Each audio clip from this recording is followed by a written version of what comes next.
All right, grade 8s. This is a review for section 1.3, and we're going to be talking about scientific notation. So, we're going to learn about what it is and when we would use it. So, very quickly, before we even get into what scientific notation is, let's take a look at this number 456. Where would the decimal be on a number that looks like this? 456. Very easily, we all know that the decimal is not there. It's actually at the very end, right here. If we don't see it, we always assume that it's at the end. Now, let's take a look at if we move the decimal to the left by one place value, what would we do so that it would come back to 456? You would have to take 45.6 and multiply it by 10 so that it represents the same number, which is 456. Just take a quick look at that. So we've moved the decimal over by 1 so that it becomes 45.6. And in order to represent the same number that we started with, 456, we're multiplying it by 10. Great. This should be pretty simple and should be a review. If we move the decimal by 2 decimal places, well, now we would have 4.56. And what would we do to that 4.56 so that it represents 456, the original number? Sorry, right there. Well, you would have to multiply it by 100 because there are 2 decimal places in which we are moving the decimal.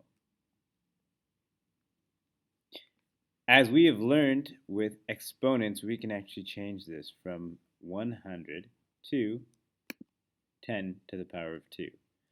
And this is what scientific notation looks like.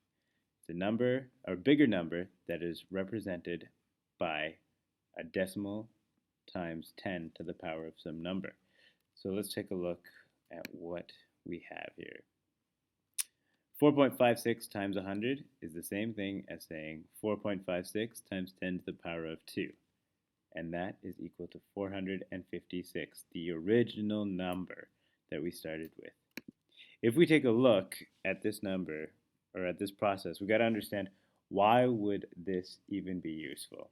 Well, as it's called scientific notation, it's usually used in science when we have massive numbers, huge numbers.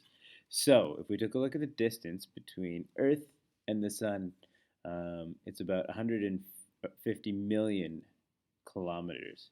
And it's a lot of numbers to throw around. So what we usually do is we put big numbers into scientific notation. And the way we do that is very, very simple. And it follows the exact same process that we just took a look at with the number 456. So what we're going to do is we're going to take a look at 150 million. The decimal is at the end. And what we want to do is we want to bring it right after our first number. So we're going to count how many spots are we moving this decimal so that it goes in between the 1 and the 5. 1, 2, 3, 4, 5, 6, 7, 8. So very quickly, all we have to do is multiply 1.5000000 times 10 to the 8.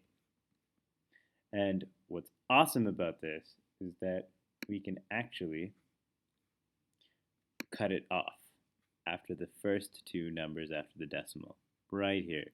So, but what I mean by that is if we had 1.488888 times 10 to the power of 8, what we're actually going to do is we're going to chop it off here. So we have to write 1.48.